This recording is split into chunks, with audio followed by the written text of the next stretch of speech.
Another foodie for lunch na naman tayo for today's video at ito nga hinuhugasan ko na yung patatas or tinatawag dito na kartof.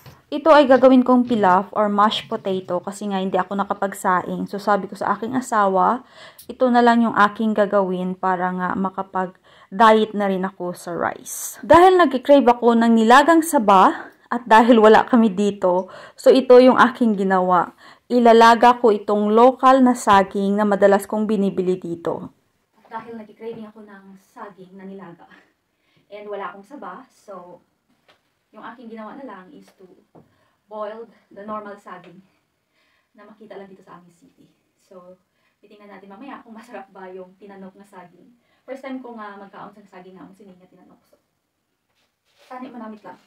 Habang hinihintay ko yung aking mga niluto, is kinain ko muna itong strawberry. Matamis o dulce.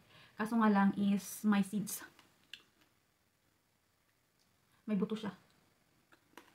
Requested na naman ng aking asawa na magluto ako nitong miche or yung kanilang traditional na parang longganisa sa atin. Tapos, lalagyan ko rin ng sausage or carnuts yung tawag dito. Kag hindi gid madula nga every time nga prito ang akon nga ginaluto sa akon nga bana, may ara kami nga pasalad.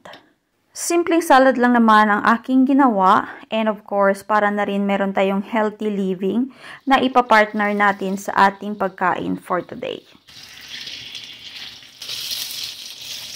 Saging na tinanok. Malapit na siyang maluto and titikman natin siya mamaya kung masarap ba.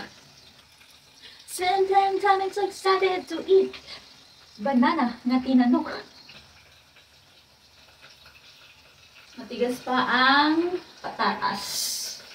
Tinanggal ko na itong saging kasi luto na siya and itong miche.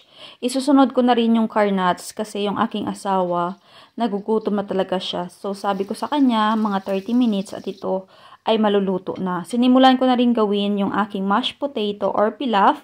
Naglagay lang ako dyan ng small butter kasi yan na lang yung naiwan. Then milk and of course yung asin. I-mix-mix lang natin siya para humalo ng mabuti ang lahat ng mga ingredients na aking nilagay. Tikman na natin kung masarap ang ating pilaf or mashed potato. Okay na siya. Ito naman yung magiging ulam ko and this is the final countdown or the day para i-rate natin yung aking ginawang tocino. Naka-prepare na yung pagkain ng aking asawa sa lamesa. So, dahil luto na yung tocino, first bite. And in fairness, masarap. Hindi ko nakuha yung kulay na gusto ko sa tocino pero yung lasa niya is swak na swak para sa aking panglasa. Then of course, meron tayong pasalata na pa-healthy living. Tapos na kami magkaon. Then, itatry na natin itong banana. Nga ako nga gintanok kung manamit siya. Pero, dapat sini is hilaw gid siya bala. Nangga green pa. Para nami ang iyang pagkaluto. Dapat katamtaman lang ang iyang pagkanok sini. Pero ini ang itsura kay na overcook. So, itry naton. Manamit man iya lasa. Hindi siya as inami gid. Just like sa saba. Pero kung nag-crave ka ng saging na tinanok, pwede na rin. Ang mga itsura, overcook. Pero namit ang iyalasa. Para sa ako namit.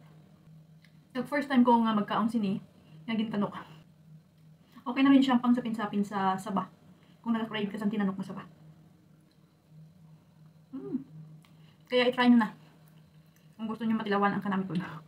Of course, kay tapos na kami kaon, may isa ka asawa nga nagapropungko na lang, kag may isa ka bana nga manughugas sang pinggan. Tapos nagasaot-saot ina siya, kay nasatisfied siya sang amon nga lunch.